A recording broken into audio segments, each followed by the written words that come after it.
Halani reporter Imran Ali Lashari Halani बरसां बैलाणी में 11हीं ऐं 12हीं जा क्लास हलण ख़िलाफ़ शागिर्दनि एहतजाजी मुज़ाहिरो कयो ऐं रैली कढी। उन मौक़े ते शाज़ेब, कोमल, कदीर, ज़ुल्फ़कार ऐं ॿियनि शागिर्दनि दाईंदे छो त साल अॻु जॾहिं असां सां गॾु असां जूं भेनरूं 11हीं 12हीं में पढ़ंदियूं हुयूं त इहे साॻिया उस्ताद असांजा क्लास वठंदा हुआ, पर जॾहिं खां ADO राजपर साहब न्याणियुनि खे असां खां अलॻि करे छॾियो आहे त 1.5 महीने खां असांखे क्लास न पिया वरिता वञनि। हिननि चयो त असां ग़रीब तबिके सां वास्तो रखंदड़ शागिर्द आहियूं जेके कंडियारो, हालाणी या मेहराबपुर वञी तालीम हासिल करे नथा सघूं। हिननि चयो अॻे ई हेडमास्टर जी बदिली थियण खां पोइ नए हेडमास्टर अचणु शर्त पयल किताबनि जूं बोरियूं रदी में खपाए छॾियूं आहिनि, जॾहिं त पियल लोह पिणु खपायो आहे। हिननि आला अख़्तियारनि खां अंगुर कई त जॾहिं ही उस्ताद हायर सेकेंडरीअ जा न आहिनि त गुज़िरियल साल ऐं 1.5 महीनो अॻु हिननि असांजा क्लास छो हलाया हुआ। हाणे छोकिरियूं अलॻि थी वञण खां पोइ उन्हनि असांजी तालीम तबाह करे छॾी आहे। असांजा क्लास हलाए असांजी तालीम ॾेई असांजो मुस्तक़बिल बचायो वञे, न त ॿी सूरत में सख़्तु एहतजाज कंदासीं।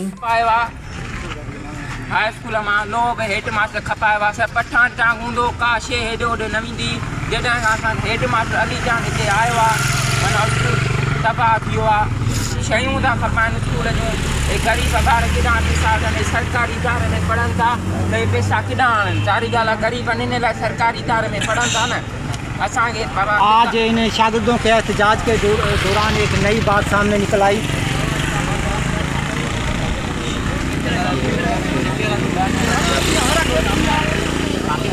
बाबा असांखे बाख़बर पई आहे जंहिं हिन सां गॾु जेको किताब खणी वियो जंहिं रक्शे ते खणी विया किताब हालाणी काबाड़ी वारे जे 30 रुपया किलो हिननि किताब सेल कया आहिनि ऐं लो खणी ऐं हिननि खपायो आहे।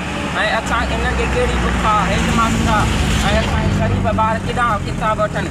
500 जो 800 जो हिकिड़ो किताब आहे, केॾा वठी सघंदा आहे ग़रीब। सरकारी इदारे में था पढ़नि, पैसो न आहे इन लाइ, न त मालिक हिननि खे प्राइवेट में पढ़ाइनि। ये देखें आज गवर्नमेंट बॉयज़ स्कूल में एक नया भांडा भी फूट गया है शागिर्दों की तरफ से कि किताबें भी कबाड़ियों की दुकान पे फ़रोख्त की जाती हैं।